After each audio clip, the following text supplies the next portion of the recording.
गिबि गिबियावनो आङो जोंनि धनस्रि समस्ति आरो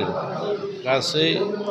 उदालगुरि जिल्लानि सिङाव थानाय जोंनि बिपिएफ कर्मिफोरखौ धन्यबाद होगोन जेरैबायदि जोंनि बे नमिनेसनाव जेबायदि लोब लोब फैनानै जोंखौ बयबो कपारेसन होदों आरो धन्यबाद होदों जोंनि मानगोनां हाग्रामा महिलारि सारखौ बिथाङाबो दिनै फैनानै जोंनि बे नमिनेसन टाइमाव मोननै हेफाजाब होफैनायनि थाखाय आरो दिनै जोंनि थाखाय खोब मोजां दिन होनना बुंनांगोन दिनैनिफ्राय जों गावनि जिथु माने केन्डिडेट हिसाबै जिथु गभर्नमेन्टआ जों दिनै नमिनेसन होदों बेनो जोंनि मोनसे सिगनेल आरो दिनै जेरैबायदि जोब जोब फैनानै रायजो राजाफ्रा जेबायदि खस्थ' खालामनानै जोंखौ हेफाजाब होदों बेनो जोंनि देरहासारनायनि मोनसे लैखोन आरो जों देरहागोन खुनु डाउट गैया आरो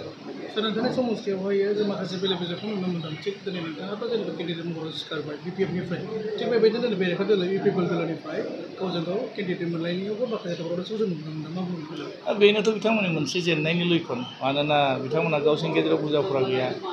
बेखौ नुबाय केन्डिडेटआ सोरबा सासेल'सो मोनगोन दा बेयाव बुंनांगौ दरखार गैया जोङो गुबुननि दलखौ दिनै जेबो बुङा मानोना बिथांमोना मा खालायदों मा खालायाखै बिथांमोननि खोथा जोंनि थांखिया देरहानायनि थांखि जों देरहासार जानांगौ आरो बे लैखोआव जों खामानि मावगोन आरो उननि समफ्राव जिथु बेनो बिथांमोननि देरनायनि मोनसे लैखोन आरो जों देरहागोनना निश्चित आरो खुनु डाउट गैया जोङो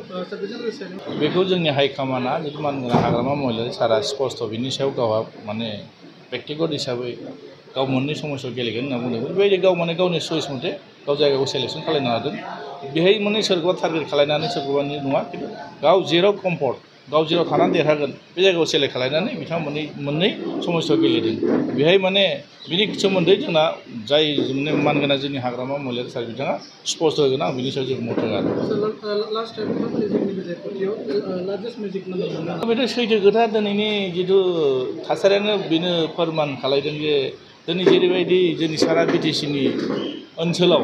जिबायदि मोनसे ढौ जिबायदि थासारि नुनो मोन्दों बेनो मोनसे सिगनेल जे थांनाय 5 बोसोराव जेरैबायदि इउपिपिएलआ जोंनि बिटिसिनि रायजो राजाखौ जिबायदि मोनसे थगायबाय बाथ्राफोरखौ होनानै मोनफ्रोमबो खामानिखौ मावफुङासै बिनि थाखायनोथ' बिथांमोना बिनि फिथाइखौ मोनगोन ओंखायनो दिनै समखौ नेदो बाराथ' गैला 22 तारिखआव इलेक्सन जागोन जोंहा 26 तारिखआवनो काउन्टिं जागोन बिनि फिथाइखौ जों बयबो मोनगोन आरो जोङो बिपिएफ सरकार फैगोन दा बे निश्चित जाना दं माने मात्र दिनैनिफ्राय हिसाब खालामनानै नायबा 26निल'सो 26नि उनावनो नोंथांमोना रिजाल्ट मोनगोन आरो मोनसे कुइसन खालामनो आङो बे रायजोफोरनि सोंथि 5 बोसोर दिनै बिपिएफ सरकारा रेस्ट लाथ'बाय होनना बुंनांसिगोन बेनि बेलायाव नोंथाङा माबाफोर रोंनो मोन्दों बा माबाफोर मोनसे एक्सपिरियेन्स दं बा मोन्दों होनना बुंनो सानो जों 5 बोसोराव रायजो राजाजों दङ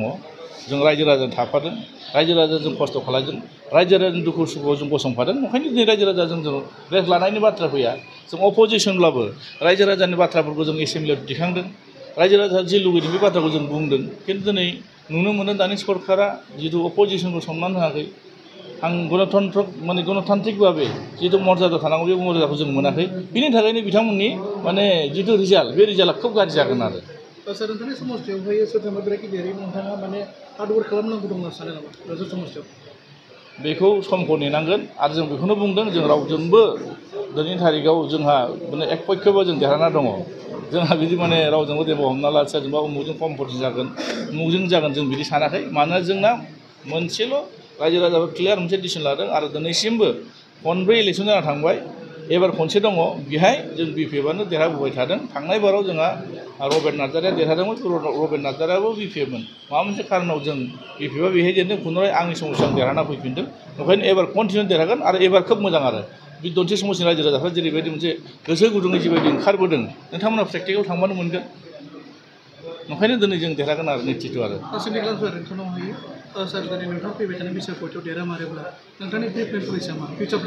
जोङो जुदि देरहामारोब्ला नङा जों देरहाखागोन देरहामारोब्ला नङा जों देरहागोन देरहायोबा जोंहा माखासे जौगानायनि खामानि मावनांगोन हा हुनि खामानि मावनांगोन लाइमोनफोरनि खामानि मावनांगोन आरो जोंनि ओनसोलाव जिथु धनस्रि समस्तिया गोबां गोलैसोना थानाय ओनसोल हिसाबै जों नांगौ रोखोमै जिबायदि बेबस्था लानांगौ बेखौ जोङो माने खामानि मावगोन आरो थेंक इउ नमिनेसन रिलियाव इउपिपिएलनि सोद्रोमाफोरा हाग्रामा सारखौ मानि थाखाय फ्रान्टिस होखो थारमाने मोजां मोनो आरो बिपिएफ सरकारखौ फैजानायखौ लुगैदों आंबो दंमोन जोंहा हाग्रामा सारजों एखेलगे आं मोनसे माबायावनो गाखोदोंमोन गारियावनो गाखोदोंमोन गोबां माने बै जोंहा फिलफिलिनि हमना ला सोरबा गारि ड्राइभारफोर गोबां मोनसे फ्लाइं माने किस होदों आरो गोबां धरनाव मोनसे फेक्टरि माबा सिम्बल होदों बेनो मोनसे फोरमान जे बिथांमोना दिनै फैदोंब्लाबो गोसो खुसि फैयाखै इउपिपिएल लाबोनो जानो हागौ खिन्थु दिनै बिपिएफखौ मोजां मोनो आरो बिपिएफ सरकार फैजानायखौ लुगैदों बेनो मोनसे एंगेज फैबाय थानाय दिनाव बिपिएफ सरकार फैगोन ना फाइनाल जाना थाबाय आरो थेंक इउ सार